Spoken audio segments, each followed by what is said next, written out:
الحمد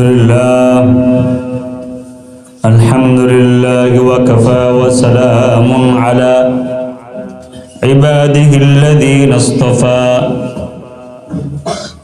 أما بعد فأعوذ بالله من الشيطان الرجيم بسم الله الرحمن الرحيم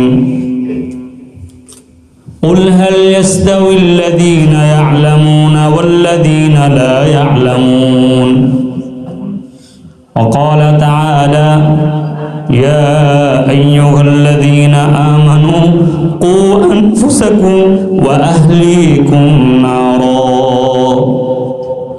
وقال رسول الله صلى الله عليه وسلم فضل العالم على العابد كفضلي على أدناكم وقال عليه الصلاة والسلام خيركم من تعلم القرآن وعلمه أو كما قال النبي عليه الصلاة والسلام درشرب اللهم صل على محمد وعلى آل محمد كما صليت على إبراهيم وعلى آل إبراهيم إنك حميد مجيد اللهم بارك على محمد وعلى آل محمد كما باركت على إبراهيم وعلى آل إبراهيم إنك حميد مجيد الحمد لله বয়ানুল কোরআন international হিফজ বালক বালিকা শাখা সাতক্ষীরা শ্যামনগর খুলনা। আলহামদুলিল্লাহ, বয়ানুল কোরআন তো আমার বাপ দাদার এক তাফসীরের কিতাবের নাম বয়ানুল কোরআন। আমাদের এমন এক বাপ ছিলেন যেনার নাম আশরাফ আলী থানভী রহমতুল্লাহি আলাইহি, যিনি ১৫০০ কিতাব লিখেছেন। ১৫০০। সুবহানাল্লাহ বলেন না কেন? কি আজীব কথা! কত হাজার কিতাব বলেন? উম্মতকে ১৫০০ কিতাব হাদিয়া দিয়েছেন। এই থানভী রহমতুল্লাহি আলাইহির তাফসীরের নামে এই মাদ্রাসার নাম বয়ানুল কোরআন দিয়েছেন আমাদের খুলনা হযরত আল্লামা মুফতি নুরুল আমিন দামাত বরকাতুহুম। হযরত এই মাদ্রাসার নাম দিয়েছেন বয়ানুল কোরআন। আমি আমার দোস্তের কাছে শুনে বলেছি, বয়ানুল কোরআন তো আমাদের বাপ দাদার তাফসীরের কিতাবের নাম বয়ানুল কোরআন। কি বলবো আপনাদেরকে, কি বলবো আপনাদেরকে বলেন? এই বয়ানুল কোরআন আল্লাহ তাআলা আমাদেরকে এই তালেবে ইলমদের সাথে বসার তৌফিক দান করেছেন অভিভাবক মজলিসে। এজন্য শুকরিয়া আদায় করি আলহামদুলিল্লাহ। লাখ কোটি দরুদ সালাম জনাবে মুহাম্মদুর রাসূলুল্লাহ, সকলে বলি সাল্লাল্লাহু আলাইহি ওয়াসাল্লাম। তো বয়ানুল কোরআন কি? হযরত থানভী রহমাতুল্লাহি আলাইহি যে কলম দিয়ে তাফসীর লিখতেন, একবার খাদেম হযরত থানভী ওযু করার জন্য জোহরের নামাজে বের হয়েছেন, ওযু করে মসজিদে যাবেন, মিসওয়াক নিতে ভুলে গেছেন। তো খাদেমকে বলে মিসওয়াকটা আনো। তো খাদেম এসে বলে, হযরত আপনি যে কলম দিয়ে তাফসীর লিখতেছিলেন, যে বিষয়টা লিখতেছিলেন এইটা বন্ধ ছিল না, আপনি যে লিখতে লিখতে আসছিলেন কলমটা তার নিজ গতিতে লিখতেছিল, এটার নাম তাফসীরে বয়ানুল কোরআন। বুঝতে হবে। এই জন্য ভাই ও বাবারা, তাফসীরে বয়ানুল কোরআন যেমন বরকতি একটা নাম,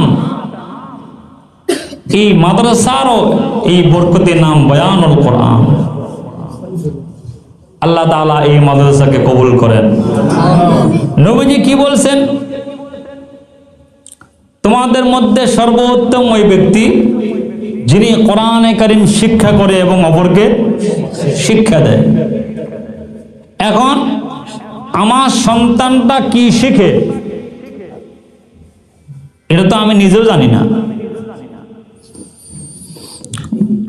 ভাই মোবাইলগুলো বন্ধ রাখি, আমারটা আমি বন্ধ রাখছি,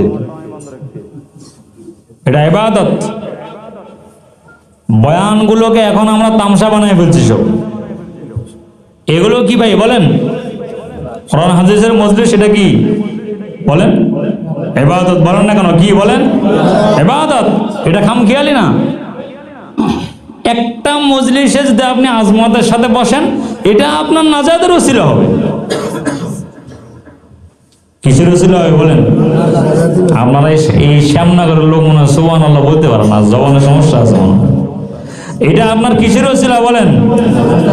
তো নাজাতের ওসিলা হলে আখিরাতে আপনি মুক্তি পেয়ে গেলেন। আর আখিরাতে যে কামিয়াবি, তার সব কামিয়াবি কি? আখিরাত যার কামিয়াবি, তার কি সব কামিয়াবি। কি বলবো আপনাদেরকে? আপনারা কাদের সাথে বসছেন জানেন? যারা আল্লাহ এবং আল্লাহ রসুলের মেহমান। আপনারা কাদের সাথে বসছেন একটু চিন্তা করে দেখেন। কাদের সাথে বসছেন? দুনিয়াতে কেউ এমপি মন্ত্রীর সামনে বসলে বেড়া খেলা দেখবে ফেসবুকে ছবি দেয়, আপনারা আমাকে চেনেন, আমি এমপি সাহেবের ডান হাত। কথা বলে না। আমি কি মিথ্যা কথা বলছি বলেন? নিজেকে অত্যন্ত গর্ববোধ মনে করে, বেটা আমার চেনো, বেটা আমি মন্ত্রীর ডান হাত। দুনিয়ার মধ্যে এমন কোন শ্রেষ্ঠ জাতি নাই যারা রাস্তায় বের হইলে আল্লাহর রহমতের ফেরেশতারা তাদের জুতার নিচে পাখা বিছিয়ে দেয়। কেবলমাত্র একটা জাতি আছে এই পৃথিবীর জমিনে, যারা রাস্তায় বের হলে তাদের পায়ের নিচে ফেরেশতারা তাদের পাখাগুলো বিছিয়ে দেয়। এর নাম হলো মাদ্রাসার উলামা, যারা মাদ্রাসার তলাবা যারা। এই তলেবে ইলমরা রাস্তায় বের হলে ফেরেশতারা স্লোগান দেয় আহলান সাহলান, এবং ফেরেশতারা তাদের পায়ের নিচে পাখাগুলো বিছিয়ে দেয়। কত দামি! এবং আল্লাহ এবং আল্লাহর রসুলের মেহমান তালেবে ইলম যারা হয়, তারা আল্লাহ এবং আল্লাহ রসুলের কি হয় বলেন? মেহমান হয়। নবীজির মেহমান আমার ঘরে আসলে কেমন সম্মান বলেন তো? হ্যাঁ, নবীজির মেহমান আমার ঘরে আছে, এই জন্য আমি তাকে বরকত শরীফ টেলিভিশন দেখাই দেব। নবীজির মেহমান না। আমার সন্তানটা কার মেহমান বলেন? আর কথা বলেন না কেন? কার মেহমান বলেন? নবীজির মেহমান। এই জন্য আমি তার হাতে বড় একটা টাচফোন উঠে দেবো। হ্যাঁ, নবীজির মেহমান, মনে একটু গুনাহ খাতা না করলে হয়? হ্যাঁ, কি বলেন না কেন? কথা বলেন না কেন? হ্যাঁ, এই জন্য আমরা ভাইরা আমার, এই যে ছাত্রদের সাথে বসছেন, এদের মর্যাদা কত? নবীজি বলছেন তোমাদের মধ্যে সর্বোত্তম ওই ব্যক্তি যিনি কোরআনে কারীম শিক্ষা করে এবং অপরকে কি দেয়? শিক্ষা দেয়। এই যে সন্তানটাকে আপনি মাদ্রাসায় দিয়েছেন, এই সন্তানটা আপনার পরকালে নাজাতের ওসিলা হবে। হ্যাঁ, কি শিক্ষা আপনি তাকে দিতেছেন? আমাদের আগের যুগের মানুষটা কেমন ছিল? আবু হুরায়রা রাদিয়াল্লাহু আনহু, কি নাম বলছে বলেন? ওনার নামটা মানে হাদিসে মুহাদ্দিসরা জোর করে উঠে দিয়েছে আর কি, যে ওনার নাম আবু হুরায়রা, তো ওনার নামটা দিয়ে দিই। হ্যাঁ, আমরা ছেলেদেরকে মাদ্রাসায় দিয়ে মনে করি যে মাশাআল্লাহ মাদ্রাসায় দিছি মানে আর কি। তো আবু হুরায়রার নামটা কি মুহাদ্দিসরা এমনি এমনি উঠে দিয়েছে বলেন? হ্যাঁ, আবু হুরায়রা কুরবানি কেমন ছিল? আবু হুরায়রার এই মহিলারা উপরে ঠিক আছে তো নাকি? না আমি আসবো, ঠিক থাকেন, ঠিক করা ওষুধ আছে আমার কাছে। কি বলছিলাম? আবু হুরায়রা মা কেমন ছিলেন? 5 দিন পর্যন্ত আবু হুরায়রা পাশে যান না, কিছু খান না, পানি খায় আর নবীজির দরবারে কাটায় দেন। আবু হুরায়রা চিন্তা হলো, এই মুহূর্তে যদি আমি নবীজির দরবার ত্যাগ করি, তো এই মুহূর্তে যদি জিবরাইল আসে, তাহলে আমি আবু হুরায়রা ওহীর বরকত থেকে বঞ্চিত হয়ে যাব। এই জন্য আমি আবু হুরায়রা না খেয়ে থাকতে রাজি আছি, কিন্তু নবীজির এই দর্শ, হাদিসের দর্শ, কোরআনের দর্শ ছাড়তে আমি আবু হুরায়রা রাজি নাই। মা প্রথম মুসলমান ছিলেন না, বাসায় গেলে আবু হুরায়রার সাথে দুর্ব্যবহার করতেন। কেন মুহাম্মাদের দরবারে যাস, এটা সেটা অনেক কিছু বলতেন। একদিন দেরি করে গেছেন তো আবু হুরায়রার মা আবু হুরায়রা রাদিয়াল্লাহু আনহুকে থাপ্পড় লাগাই দিয়েছেন, দেরি করছিস কিলে বড়। আবু হুরায়রা কিছু বলেন নাই, বের হয়ে নবীজির কাছে এসে বলে, ইয়া রাসূলুল্লাহ, আমার মা আমাকে থাপ্পড় দিয়েছেন। কি দিয়েছেন?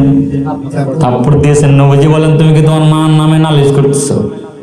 বলে, না গো আল্লাহর নবী, আমি একটা জিনিস দেখেছি, আপনি যার নামে দোয়া করেন তার নামে দোয়াটা কবুল হয়। আমি আজকে দেখতে চাই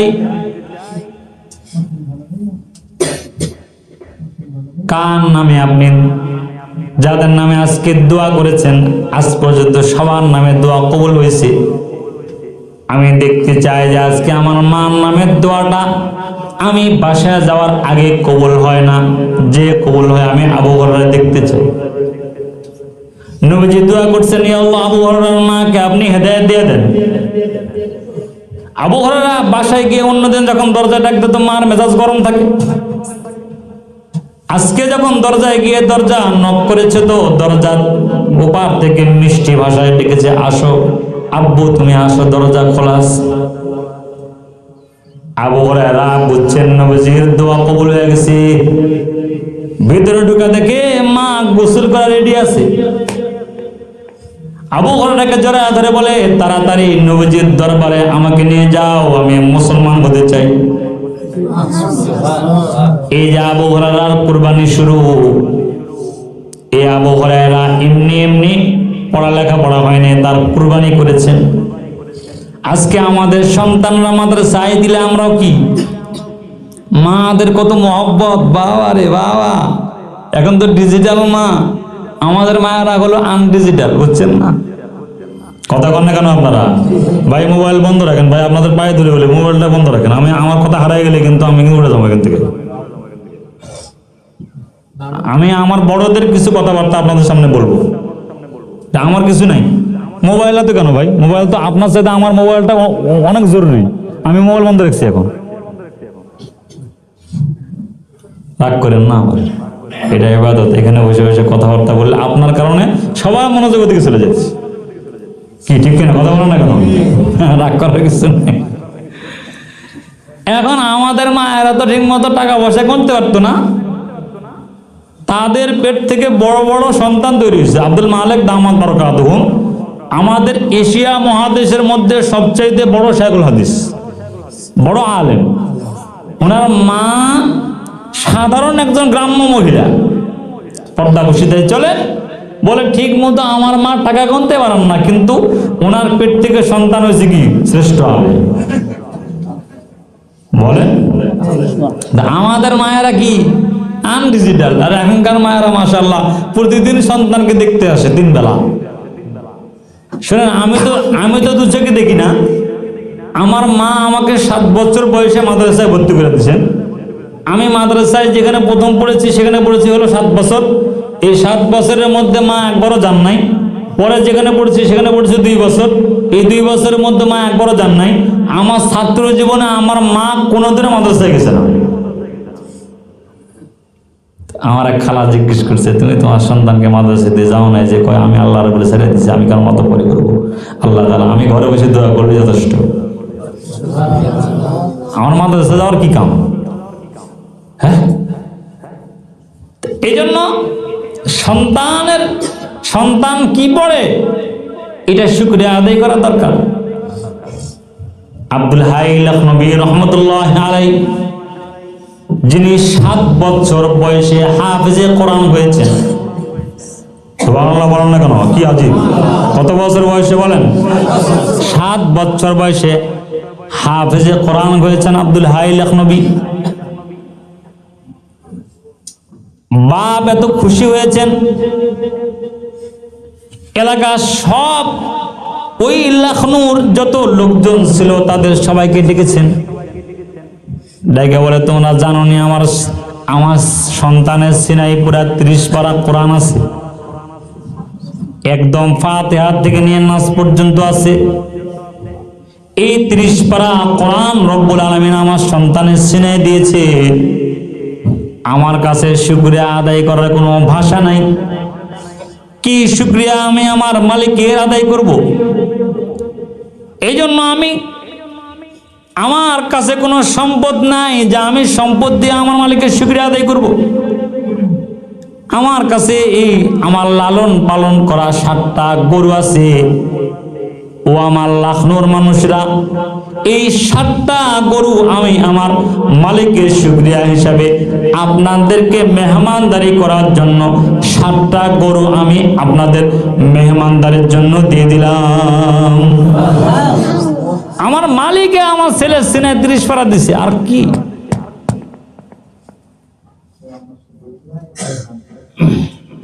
কথা বোঝেন নাই? রাস্তাঘাটের লোকজন হলে জিজ্ঞেস করে আপনার ছেলে কয়টা? বলে ছেলে তো ভাই 5টা। বড়টা উনি জজ সাহেব। ও বাবা রে। আরেকটা কয় উনি ওসি সাহেব। 2জন মাস্টার। আর কি কি সমস্যা? 2জন মাস্টার। আরেকজন কয় ওটা হুজুর, আর কি ইমামতি করে খায়। কথা কয় না, কি করে খায় বলেন? সন্তুষ্ট না, হুজুর আর কি ইমামতি করে খায়। আল্লাহ আল্লাহ আল্লাহ আল্লাহ। যে সন্তানটা ইমামতি করে এই সন্তানটা আপনার আখিরাতের কাজে আসবে। এই সন্তানটা আপনার কি বলেন আখিরাতের। সাউন্ড ডিস্টার্ব করে কেন? কি করো? ঠিক করো এটা। এই জন্য আখিরাত আমার আসল। আখিরাত আমার কি বলেন? আমি আমার সন্তানকে মাদ্রাসায় দিছি, ওস্তাদের কাছে তাকে উঠে দেওয়া। কার কাছে উঠে দেওয়া বলেন? ওস্তাদের কাছে উঠে দেওয়া মানে কি? আমাদেরকে ডাকলে পাওয়া যায় না, অথচ যদি আপনি এখন খালি কোনো কিছু হয়, হয়তো ওস্তাদ একটু রাগ করে মারছে তারে, তো বেটা সব সব হাজির হয়ে যায়, হুজুরে আজকে সাইজ করবো। আপনি কি মনে করেন একটা ছেলেকে কায়দার থেকে হাফেজ বানানো এত সহজ? বলেন না কেন এত সহজ? সহজ না। কতদিন যে ওস্তাদের ঘুম জাগতে হয়, এটা কি আপনার খবর আছে? কতদিন ওস্তাদকে মেহনত করতে হয়, এটা কি আপনার খবর আছে? নাই। একটা ছেলেকে তৈরি করতে গেলে ওস্তাদের কেমন শ্রম থাকে। ভোর 4টার থেকে নিয়ে পরের দিন রাত 10টা পর্যন্ত শুধু খালি আমাদের কিছু লোক আছে, শুধু খালি বলে হুজুররা আমি টাকা দেই। আপনি টাকা দেন, আপনার সন্তানের খাবার টাকা দেন, কিন্তু ওস্তাদ শুধু ক্লাস টাইম করে না। আপনার ছেলের 24টা ঘন্টা ওস্তাদ পাহারাদারি করে। আপনার ছেলে ব্রাশ করে কিনা এটাও ওস্তাদ পাহারাদারি করে। আপনার ছেলে মেসওয়াক করে কিনা এটাও ওস্তাদ পাহারাদারি করে। গোসল করে কিনা এটাও ওস্তাদ পাহারাদারি করে। নখ কাটে কিনা এটাও ওস্তাদ পাহারাদারি করে। কথা বলে না? হ্যাঁ, আপনার ছেলেটাকে ছোট থেকে এই বড় পর্যন্ত পাহারাদারি করে বড় করে কে? ওস্তাদ। বলেন কে? বলেন না কেন? ওস্তাদ। ওস্তাদের সাথে আমাদের সুসম্পর্ক কেমন হওয়া দরকার? এখন হয়েছে কি, যখনই ওস্তাদ আমার ছেলেকে শাসন করে, কেন আমার কাছে 10 বিঘা সম্পত্তি আছে, এটা ওস্তাদ নিব। কথা কন না কেন আপনারা? না, এটাই মনে হয়। কিছু কিছু ভাইজানরা আমাদের আছে, মাদ্রাসায় ঢুকে বলে কি হুজুর ওই, তার মানে হলো উনি ওনার ছেলেকে শাসন করছে, মানে ওনার কাছ থেকে 5 বিঘা সম্পত্তি উনি লিখে নেবেন। তাই বলেন? কথা বলেন না কেন আপনারা? হ্যাঁ, এটা এই জন্য করছে বলেন তো? কেন শাসন করছে? কার ভালোর জন্য? আচ্ছা, ওর মা কোনদিন থাপ্পড় দিয়ে মনে হয় দাগ হয় নাই কখনো? ওনারা আমার কথা বোঝে না মনে হয়। মা কোনোদিন থাপ্পড় দিয়ে এমন হতো, এমন সময় থাপ্পড় দিয়েছে গালে একটা 5টা আঙুলের দাগ উঠছে, এরকম হয় না? তো কয়দিন মার নামে থানায় গেছিলেন? হাসেন কেন? জবাব দেন আমাকে, বলেন কয়দিন মার নামে থানায় গেছেন যে তুই আমার ছেলেকে থাপ্পড় দিয়ে দাগ উঠেছিল, তোর নামে একটা মামলা হবে? থানায় গেছিলেন কেন? হ্যাঁ, সে খালি জন্ম দিছে, তাই যদি তার এমন অধিকার হয় যে সন্তানটাকে আপনার এই ওস্তাদ তাকে আখিরাতের সম্পদ বানায় দিল, তার কেমন অধিকার আছে? মোটেও নাই। হ্যাঁ বলেন, মোটেও নাই। নবীজি কি বলছেন? নবীজি কি বলছেন আমি বলি। নবীজি বলছেন এক সাহাবীকে বলছেন, এই সাহাবী তোমার বাপ কয়টা? তো নবীজি ওই সাহাবী বলছে, ইয়া রাসূলুল্লাহ আমি তো জানি না, আপনি বলেন। তো নবীজি বলছে তোমার বাপ 3টা, জন্মদাতা, শ্বশুর, উস্তাদ। বলেন, জন্মদাতা, শ্বশুর, উস্তাদ। নবীজি আবারও জিজ্ঞেস করছেন, বলো তোমার এই 3 বাবার মধ্যে শ্রেষ্ঠ বাপকে? তো সাহাবী বলছেন, ইয়া রাসূলুল্লাহ আমি জানি না তো। নবীজি বলছেন, জানো এই 3 বাপের মধ্যে শ্রেষ্ঠ বাপ উস্তাদ। এটা মানে আমি কইছি? কে বলছেন? বলেন, কে বলছেন? বলেন কেন শ্রেষ্ঠ? কেন? নবীজি বলছেন যে তোমার প্রথম বাপের সাথে তোমার শারীরিক সম্পর্ক। কি সম্পর্ক? বলেন, মানে আপনি জন্ম দিয়েছেন তাই কি এটা আপনি বাপ? বলেন, আপনি জন্ম দিয়েছেন তাই কি আপনি কি বাপ? আরেকটা হলো শ্বশুর বাপ, মানে তার মেয়েকে সে বিয়ে করছে, জন্য সে কি বাপ? শ্বশুর বাপ। এই দুটাই হলো শারীরিক সম্পর্ক।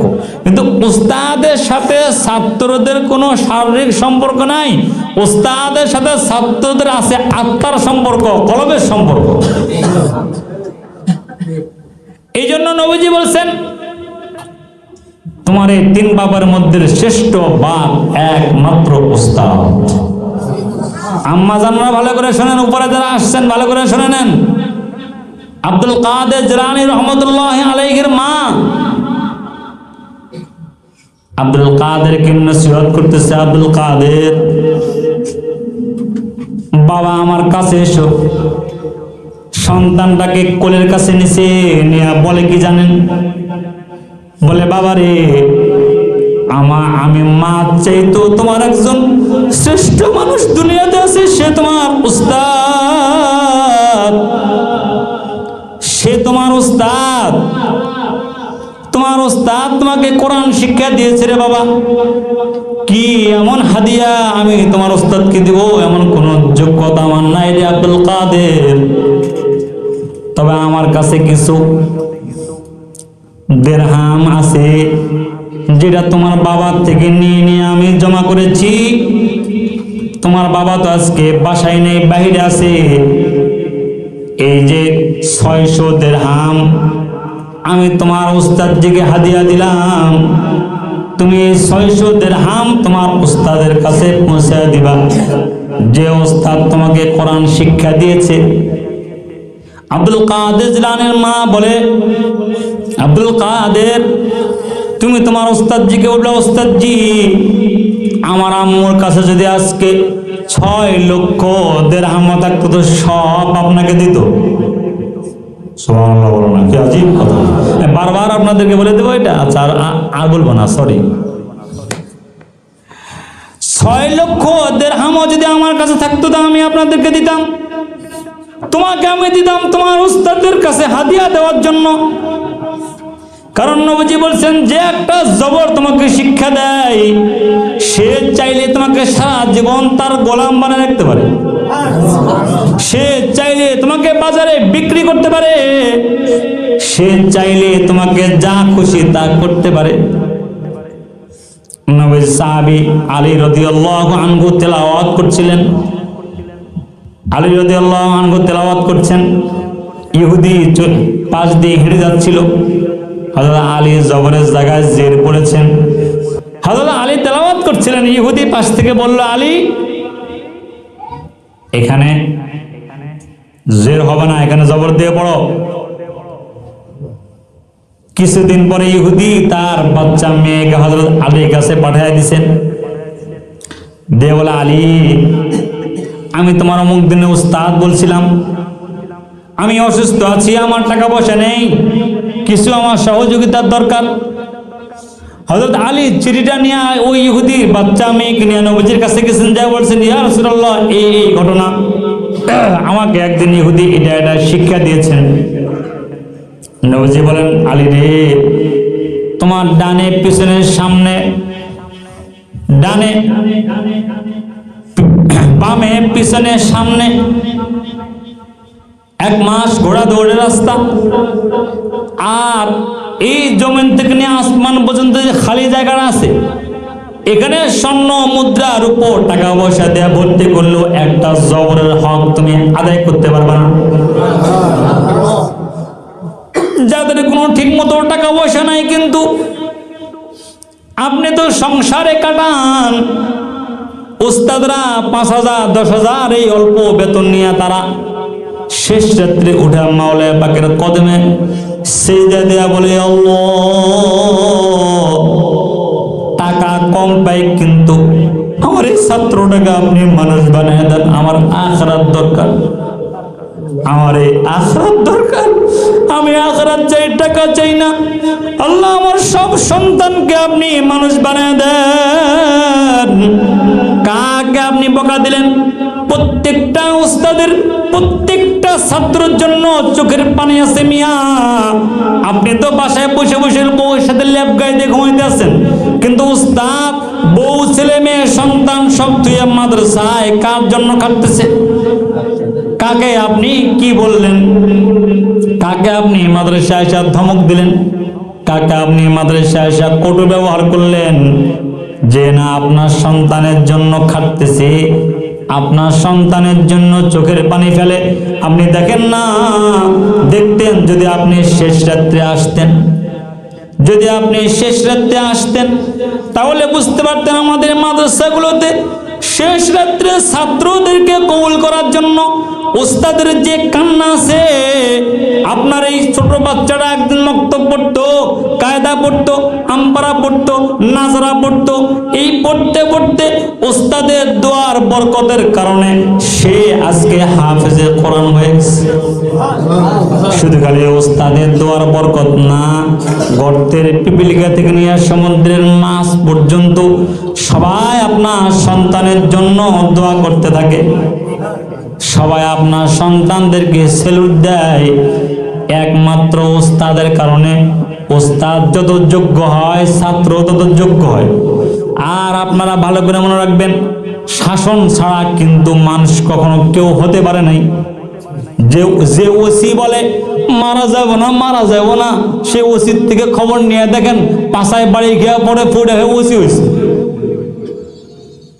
কথা বলে না, আমি কি মিথ্যা কথা বলছি? বলেন, খোঁজ খবর নিয়ে দেখেন। আমি একটা বড় অফিসারে বলছি, স্যার আপনি যে আজকে মাদ্রাসা এসে লিখে দিয়ে গেলেন মারা এখানে নিষিদ্ধ, আপনি কোন স্যারের পিঠে লিখে অফিসার হয়েছেন? কয় স্যার আমার একটা স্যার ছিল মাহবুবুল আলম স্যার, আমি স্কুলে একটু দুষ্টি ছিলাম স্যার, আমার একদিন হাত পা বেঁধে ফিটেছিল হুজুর, তারপর থেকে আমি বড় অফিসার হয়েছি। পুরিয়া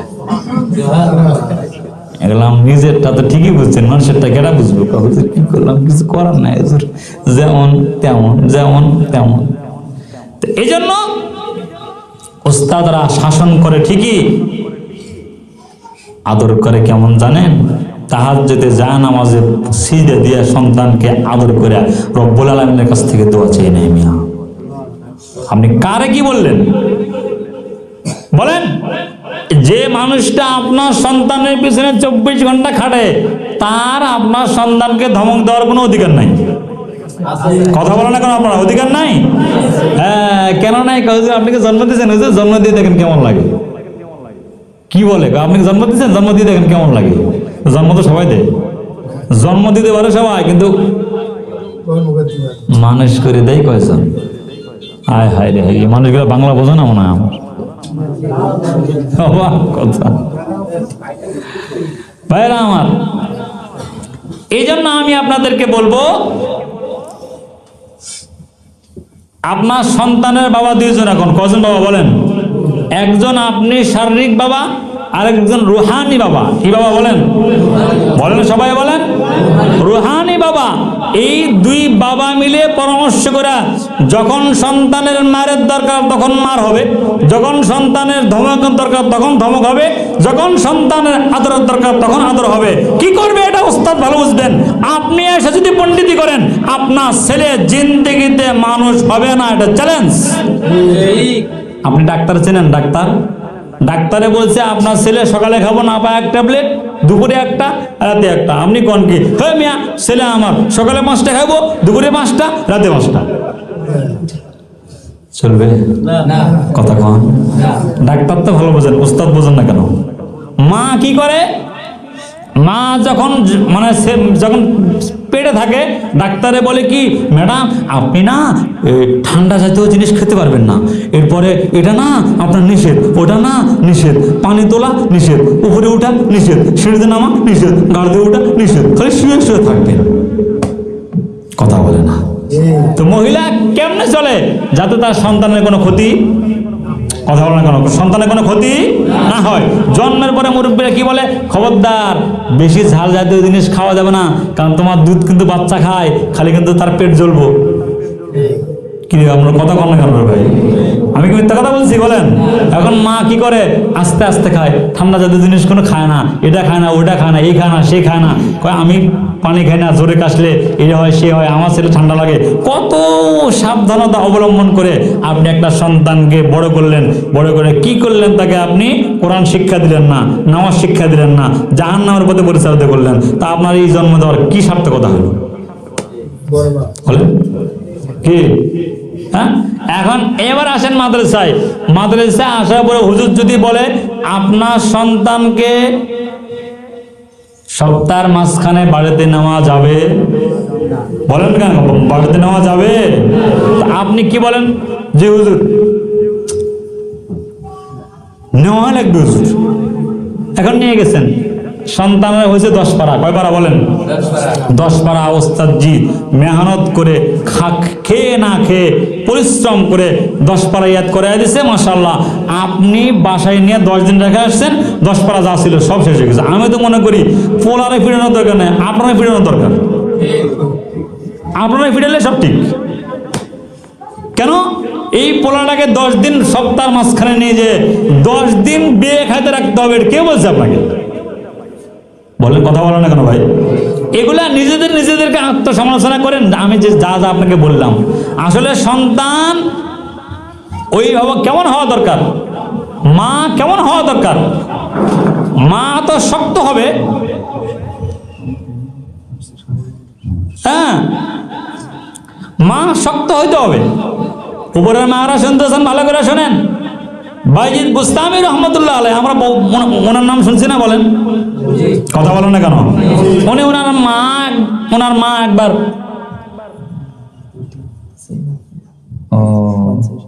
কেমনে হবে, ওনারা আসছে তো পরে, এখন আছে আরো 10-15 মিনিট পরেন। কি আপনারা বসা যাবে আপনাদের একটু? আমি একটু, যেহেতু আসলে আপনাদের এই অনুষ্ঠানের কারণে কিন্তু আমি আমার সব প্রোগ্রামকে ঠেলে পিছিয়ে দিয়ে এখানে বসে আছি। কথা বলেন না কেন? আপনারা কথা বলছেন নাই? আমি শত ব্যস্ততার কারণে কিন্তু সব ক্লাস আমি মিস করে দিই, কিন্তু যখন বলে বয়ানুল কোরআন, হাফেজ সাহেব ফোন করে, কি হাফেজ সাহেব, খলিল আহমদ সাহেব ফোন করে, হুজুর 9টা বাজে হুজুর, রাত কি বেটা 9টা বাজে? জি হুজুর অনলাইন ক্লাস। হুজুর আপনি ব্যস্ত আছেন, গাড়িতে আছেন, আপনারা শুনলে আশ্চর্য হবেন, আমি গাড়িতে থাকলেও ট্রেনে, বাসে, বিমানে, যেখানে থাকি না কেন, আলহামদুলিল্লাহ ট্রেনে এবং বিশেষ করে বিমানের উপরে তো আর ক্লাস চলে না, ট্রেনে এবং বাসে, লঞ্চে, যেখানে থাকি না কেন, এমনকি রিক্সায়, ভ্যানে বসে বসে আপনাদের এই ছাত্রদেরকে আমি ক্লাস করি। তাদের সাথে আমার একটা আন্তরিক মহব্বত বেশি আছে। সুবহানাল্লাহ কয় না? এই জন্য আপনারা কি 10-15 মিনিট বসতে পারবেন কষ্ট করে? না পারলে ভালো, না পারলে আরো ভালো, আমি বেঁচে যাবো, অসুবিধা নেই। হ্যাঁ, আমি যেটা বলছিলাম সেটা হলো, জি বাইজিদ বুস্তামি রহমতুল্লাহ আলাইহি ওনারা টাইম মতো আসবি তো আমাদের। আপনারা শোনেন, আমি এবার বলি, আপনাদের কারণে কিন্তু আমরা বসেছিলাম। আমি কিন্তু টাইম টু টাইম কাজ করি, আমি এখানে ক্লাস করে, আপনারা জিজ্ঞেস করে দেখেন উস্তাদদেরকে। আমি আমার টাইমের ব্যাপারে খুব অটল, আমি যেখানেই গেছি না কেন। আপনাদের এবার এই 2 সপ্তাহের মধ্যে বিভিন্ন মাদ্রাসা আমি সফর করেছি, আমি বলে দিয়েছি খবরদার নামাজ হবে সময় মতো। আমি সকাল 9টায় গেছি, 9টার থেকে তাদেরকে 1টা পর্যন্ত 4 ঘন্টা টানা ক্লাস করেছি, ক্লাস শেষে নামাজ গেছি। কিন্তু আপনারা আসছেন তো দেরি করে, এখন কি করবো কন? যেমন রোগী তেমন ডাক্তার, কথা বলেন না কেন? যেমন রোগী তেমন ডাক্তার, কিছু তো ওষুধ নিতে হবে, আজকে উপায় নাই। এখন আমরা সকলেই বাজিদ বুস্তামের নাম শুনেছি, বলেন শুনে নাই? হ্যাঁ, ওনার মা ওনার কাছ থেকে পানি চাইছিল, বাবা বাজিদকে পানি দে রে বাবা রে। বাজিদ পানি ঘরে না পাইয়া বাইরে থেকে আসে, দেখে মা ঘুমিয়ে গেছেন। তো সন্তানটা কেমন তরবিয়ত করছেন মা? বাজিদ সারা রাত দাঁড়িয়েছিলেন মার জন্য। মার ঘুম ভাঙান নাই, না মার ঘুম ভাঙানো যাবে না, সারা রাত দাঁড়িয়েছিলেন। সারা রাত দাঁড়ানোর পরে হায় হায় ফজরের সময় মা ঘুম থেকে উঠে দেখে কি বেড়া পানি গ্লাস নিয়ে দাঁড়াইছে। তো মা বলে কি রে ঘুমাস নাই? না আপনার পানি চাইলেন, আমার ডাক দিতে হইতো। বলো না মা, আপনার সাথে বেয়াদবি করা তো আমি বাজিদকে আপনি শিক্ষা দেন নাই, এই জন্য আমি পানি নিয়ে দাঁড়াই দিয়েছি। আপনার যখন ঘুম ভাঙবে আপনি তখন পানি খাবেন। তো মা খুশি হয়ে গেছেন, দোয়া করছেন, আল্লাহ আমার এই বাজিদকে না আপনি কি এমন এক ওলায়াত তাকে দান করেন, আল্লাহ পাক তাকে ওই মার দোয়ার বরকতে ওলি বানিয়ে দিয়েছেন। ওলি কার দোয়ার বরকতে বলেন? এবার আসেন, মার ভূমিকা কি ছিল? ওনাকে ওস্তাদের কাছে নিয়ে গেছেন, যা বলে ওস্তাদ জি এই যে আমার বাইজিদ দিয়ে গেলাম, শর্ত আছে একটা। উপরের মারা ভালো করে শোনেন, শর্ত আছে একটা। কি শর্ত? বলে আমার ছেলে আলেম না হওয়া পর্যন্ত তার জন্য বাড়ির দরজা বন্ধ। কি করবেন? সুবহানাল্লাহ না নাউজুবিল্লাহ, কোনটা করবেন? এখন কিছুদিন পরে বাইজিদ বুস্তামের মার কথা মনে পড়ছে। ওস্তাদ জিকে আসে, বলে ওস্তাদ জি আমি আমার মার কাছে যাব। ওস্তাদ জি তখন খেয়াল আসছে মা বলে গেছে আলেম না হওয়া পর্যন্ত বাইজিদের বাসায় যাওয়া নিষেধ করা হয়েছে। এখন ওস্তাদ জি বলেন না বাবা, বাসায় যাওয়া তোমার জন্য নিষেধ। এই যে তোমার এই 22-23 পারা দিলাম, এটা মুখস্থ করবা, যত তাড়াতাড়ি মুখস্থ করবে তত তাড়াতাড়ি তোমার বাড়ি যাওয়ার ছুটি। ওস্তাদ জি মনে করেছেন যে মনে হয় 2 বছরের মধ্যে, আগে পারতো না বাড়া। আলহামদুলিল্লাহ মার দোয়ার বরকতে অল্প কয়েকদিনে বাইজিদ 22-23 পারা মুখস্থ করে ফেলেছে। এবার ওস্তাদ জির কাছে আসে, বলে ওস্তাদ জি আমাকে ছুটি দেন। ওস্তাদ জি খুশি হয়ে তাকে ছুটি দিয়ে দিচ্ছেন। বাইজিদ বুস্তামি সন্ধ্যার পরে বাসায় গিয়ে যখন দরজা নক করছে, তো মা দরজার ভিতর থেকে বলে কে গো তুমি? বলে আমি বাইজিদ। বলে না না, আমার সন্তান তো আলেম হওয়ার আগে বাড়িতে আসার কোনো কথা ছিল না, তুমি আমার সন্তান না, হয়তো অন্য সন্তান, এটা আমার বাড়ির দরজা, তোমার জন্য দরজা খোলা যাবে না, তুমি চলে যাও। বাইজিদ বুস্তামি দীর্ঘ সময় ডাকলেন, দরজা খুললেন না।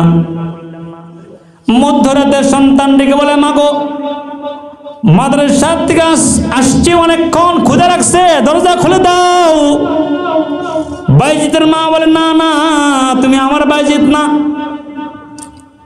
তোমার চেহারা আমার দেখা যাবে না, পর্দা ফরজ, যাও। আমার সন্তান আলেম না হইয়া বাসায় আসবে না, আমি জানি এটা আমার বাইজিদ না, তুমি অন্য সন্তান। বাইজিদের মা দরজা খোলেন নাই। বাইজিদ বুস্তামি সারা রাত সেখানে ছিলেন। ভোরবেলা আবার মাদ্রাসায় চলে গেছেন। 18 বছর পরে বাইজিদ আলেম হইয়া বাড়িতে আসছে। এর আগে আর মার চেহারা দেখেন নাই, মার সাথে বাইজিদের কোনো সাক্ষাৎ হয় নাই। ফলাফল কি হয়েছে? যেদিন পাকড়ে দিবেন তার আগের দিন রাত্রে বেলা বাইজিদ তার ওস্তাদকে নবীজির স্বপ্নে দেখা দিয়েছেন। এই বাইজিদের ওস্তাদ, যে সন্তানটা 18 বছর তার মার চেহারা দেখে না, তাকে শুধু ইলমের পাগড়ি দিলে হবে না, তাকে মারিফতের পাগড়িও দিয়ে দিও। তাকে তুমি হ্যাঁ, ওয়ালায়াতের পাগড়িটাও দিয়ে দিও। বাইজিদ বুস্তামি সকালবেলা ওস্তাদের কাছ থেকে দোয়া নিয়ে চলে গেছেন। যা দেখেন অসুস্থ মা বিছানায় শুয়ে রয়েছে। বাইজিদ বলে, মা গো, আমি বাইজিদ এসেছি গো মা। বাইজিদ বলে, হাই 18 বছর তোর চেহারা দেখি না, আজকে প্রাণ ভরে আলেমের চেহারাটা দেখালো। মা প্রাণ ভরে বাইজিদের চেহারা দেখেছেন, আর উজি করে দূরে কান নামাজ পড়া সিজদায় বলে, আমি আমার সন্তান বাইজিদকে আলেম করেছি দুনিয়ার কোনো উদ্দেশ্যে না, একমাত্র আপনাকে পাওয়ার উদ্দেশ্যে। আল্লাহ, আমি আমার সন্তান বাইজিদকে আলেম করেছি আখিরাতে মুক্তি পাওয়ার উদ্দেশ্যে। আল্লাহ, আমার উদ্দেশ্য হাসিল, আপনি আমাকে দুনিয়ার থেকে উঠে আনেন, আপনার দিদারে আমাকে আপনি ধন্য করেন। বাইজিদের মা ইন্তেকাল করেছেন। মা হইলে এরকম হইতে হয়। এজন্য ভাইরা আমার, আমাদের সন্তানদেরকে ওস্তাদরা যা শাসন করে, যা আদর করে, এটা একমাত্র আপনারা তো শুধু খালি বাহ্যিক এই বাহিরের বিষয়টা দেখেন। প্রত্যেকটা ওস্তাদের জন্য, তার ছাত্রের জন্য দিলে ব্যথা আছে। এই দিলওয়ালা ব্যথারা যখন তাহাজ্জুদ পড়ে মালিকের দরবারে হাজির হয়ে যায়, প্রত্যেকটা ফোঁটা ফোঁটা চোখের পানিতে আপনার সন্তানটার সিনা ইলম দ্বারা আল্লাহ ভরে দেয়। এই জন্য ওস্তাদের সাথে আপনার সুসম্পর্ক হবে। কি সম্পর্ক বলেন? বলেন, কথা বলেন। সুসম্পর্ক মানে ওস্তাদ আমার ছাত্রকে একটা থাপ্পড় দিলে আমি থানায় যাব। কথা বলেন। যাবো না ইনশাল্লাহ। ইনশাল্লাহ বলেন। আপনিও আপনার ওস্তাদ সন্তানদেরকে থাপ্পড় দেন না? শোনেন, বেশি আদর করলে অসুবিধা আছে। উত্তরায় কোটিপতি সন্তান রাত 10-12টার সময় আসা বিল্ডিং ঠেলতেছে। বিল্ডিং, এই বিল্ডিংটা এখানে গেল রে, সরাও। তো পুলিশ কি রে স্যার, এই বিল্ডিংটা এখানে কেন স্যার, এটাকে সরাই দেন। তো পুলিশের হাতে ছিল লাঠি, শুরু করছে পিটাইতে। ও বেটা, তুই এত বড় বিল্ডিং সরাবি কেন, তুই করতে হয়েছিস বেটা। পুলিশ আমার কানে কানে বলে কি, আমি ময়মনসিংহ থেকে মাহফিল থেকে আসতেছি, মানে যখন আমি উত্তরা আসতেছিলাম, উত্তরা রিক্সা থেকে নামছি, তো পুলিশ আমার কানে কানে বলে, হুজুর, এই যে সন্তানটাকে দেখছেন, এই সন্তানটা মতখোর, উত্তরার 1 কোটিপতির সন্তান। কি মনে করতেছেন? মাদ্রাসায় কি শিক্ষা দেওয়া হয়? আদর্শবান, একমাত্র আদর্শবান শিক্ষা যদি কোনো পৃথিবীর মধ্যে জায়গা থেকে থাকে, সেটার নাম হলো মাদ্রাসা। বলেন, সেটার নাম কি বলেন? মাদ্রাসা। 24টা ঘন্টা। আপনারা যারা প্রাইমারি স্কুলে চাকরি করেন, সকাল 9টায় যান, 4টায় চলে আসেন, কি তাই না? বাংলাদেশে এমন কোন শিক্ষা প্রতিষ্ঠান আছে যেখানে 24 ঘন্টা পাহারাদারি করে? বলেন, আপনাদের এখানে এই যে 100 ছাত্র আছে, 100 জনের 100 রকম মেজাজ। আচ্ছা, সবাইকে 1 মায়ের সন্তান না 1000 মায়ের সন্তান? বলেন, 100 মায়ের সন্তান। কেউ মারামারি করে, কেউ হুড়াহুড়ি করে, কেউ কিলিয়াকিলি করে, কেউ করে ঘুতে দেয়, কেউ করে ঘুষি মারে, কেউ করে নাক করে দেয়, মানে কে করে পাঞ্জাবি টান দেয়। তো মহা মুসিবত। তো ওস্তাদ বলে, এ করিস না রে, এ করিস না রে, এ করিস না রে। এ করতে করতে করতে মানুষের তো একটা মেজাজ আছে। আর কথা বলেন না কেন আপনারা? হ্যাঁ, মেজাজ খারাপ হয় তখন থাপ্পড় দেয়, তখন তো আপনার মেজাজটা খারাপ হয়। তা আপনার বাসায় থাকে 2টা ছেলে, আপনি এসে কি বলেন, হুজুর পারি না, হুজুর পারি না, হুজুর এ কি হুজুর। আপনি যদি 2টা উপরের মায়েরা ভালো করে শোনেন, আপনাদের মায়ের মা ঠিক, সব ঠিক। কথা কয় না। আপনারা কি আমার পক্ষে আসেননি সবাই? জোরে কন, মা ঠিক, জোরে কন, মা ঠিক, সব ঠিক। এখন বলে কি, হুজুর আমার 2টা ছেলের সাথে আমি পারি না। হুজুর, আপনি যদি 2টার সাথে না পারেন, আমার 100 জনের সাথে কেমন পারি? মাথায় হাত দিয়া বালিশে শুয়ে শুয়ে চিন্তা করে দেখবেন, আল্লাহ আমাদেরকে কি পরিমাণ ধৈর্য সবর দিচ্ছে। তারপরেও মানুষ হিসাবে কিছু ভুল হতেই পারে। আপনার কি ভুল হয় না বলেন? কি মায়ে আমার হঠাৎ করে এমন থাপ্পড় দিছে, ওই ছেলেটা ঘুরতে গিয়ে হয়েছে কি, সামনে লাগছে দাঁতটা খুলে উঠেছে। কি এরকম হয় কিনা বলেন? এখন কয়দিন থানায় গেছিলেন মার নামে? জান নাই। এই জন্য আমি আপনাদের 2টা পায়ে ধরে বলি, আপনারা আপনাদের সন্তানদেরকে 2 জায়গায় পরামর্শ নেবেন। কয় জায়গায় বলেন? আপনি এক বাপ, আরেক বাপ হলো রুহানি ওস্তাদ। 2 বাপ মিলে পরামর্শ করে যদি সন্তানকে পরিচালনা করেন, ইনশাআল্লাহ আমি আমি বলতে পারি আপনার সন্তান তো বড় আলেম হবে, বড় আল্লাহওয়ালা হবে, এতে কোনো সন্দেহ নাই। এই জন্য আমরা কি আমাদের জিন্দগির ইনশাআল্লাহ এই যে বয়ানুল কোরআন ইন্টারন্যাশনাল মাদ্রাসা, আলহামদুলিল্লাহ আপনারা এখানে সে মেয়েদেরকে দিয়েছেন, ছেলেদেরকে দিয়েছেন, আলহামদুলিল্লাহ মেয়েরাও তৈরি হতেছে, আলহামদুলিল্লাহ মেয়েরা তো আলহামদুলিল্লাহ অনেক ভালো পড়ে এখানে, আলহামদুলিল্লাহ ছেলেরাও এখানে আলহামদুলিল্লাহ ভালো পড়ে। এই জন্য আমরা কি করব, ছেলে মেয়ের ভবিষ্যৎ চিন্তা করে উস্তাদ জি যা সিদ্ধান্ত নেয় এটা আমরা মানবো তো ইনশাআল্লাহ? সবাই কয় না ইনশাআল্লাহ বলেন, ইনশাআল্লাহ বলেন। কেন মানবো? আমার ছেলের ভবিষ্যতের জন্য। কি জন্য বলেন? শোনেন, আমাদের বড় এক বাংলাদেশে আলেম আছেন ডক্টর আফামা খালেদ সাহেব, উনি আমাদের বাংলাদেশের কওমি মাদ্রাসার একজন বিখ্যাত শাইখুল হাদিস, আবার উনি বাংলাতে পিএইচডি করছেন। সরকার ওনাকে নিজ খরচে ওনার শিক্ষার যোগ্যতা দেখে সরকারি টাকায় ওনাকে সরকার পিএইচডি করেছেন, এত বড় আলেম। তো উনি ওনার ছোট ভাইয়ের জীবনী বলছেন, আমার ছোট ভাই একবার, ওনার ছোট ভাই পটিয়া মাদ্রাসায় পড়তেন, জামিয়া ইসলামিয়া পটিয়া মাদ্রাসা, ওখানে আজকে প্রায় 4 থেকে 5,000 ছাত্র আছে এখন মাদ্রাসা, এত বড় মাদ্রাসা আলহামদুলিল্লাহ। ওনার ভাই পড়তেন, তো ওস্তাদ জি একবার ওনার ভাইকে খুব শাসন করছেন। তো শাসন করার পরে উনি মাদ্রাসা দেখতে আসছেন, তো ওনার ওই সাথীরা বলছে কি, আপনার ভাইকে তো ওস্তাদ অনেক মারছে, কি করা? ওনার ভাইয়ের পিঠ দেখে হায় হায় অবস্থা তো কাহিল, আব্বাকে ফোন করছে, আব্বা তখন তো আর অবস্থা তো কাহিল হয়ে গেছে। বাসায় যাওয়ার পরে আব্বাকে বলছে কি, আব্বা যান ছোট মেয়েকে তো ওস্তাদ জি মারছে। কেমন মারছে? বলে পিঠে একটু দাগ হয়েছে, একদম মানে মাঝখানে একটু বড়ই দাগ হয়েছে আর কি। তো বাপে বলে কি, তারা মাদ্রাসা থেকে নিয়ে আসো। তো তখন ওই মাদ্রাসার মোহতামিম ছিলেন সিদ্দিক আহমদ রহমতুল্লাহ আলাই, উনি যায় বলে কি, ওস্তাদ জি আমার আব্বা আমার ছোট ভাইকে নিয়ে যেতে বলছে। তো উনি ওনার ওই আফামা খালেদ সাহেবের কাছে একটা ছোট্ট চিঠি লিখে দিয়েছেন। কি লিখছেন? আপনি ভদ্রর সহিত মাদ্রাসায় আইসা যদি আপনার ছেলেকে মানুষ করতে চান, ওস্তাদের পায়ে ধরে মাপ চান। এখন বাবার কাছে যখন চিঠি গেছেন, বলছে যে আদেশ ক্রমে মাওলানা সিদ্দিক আহমদ পটিয়া মাদ্রাসা, নাম শুনে তো বলছে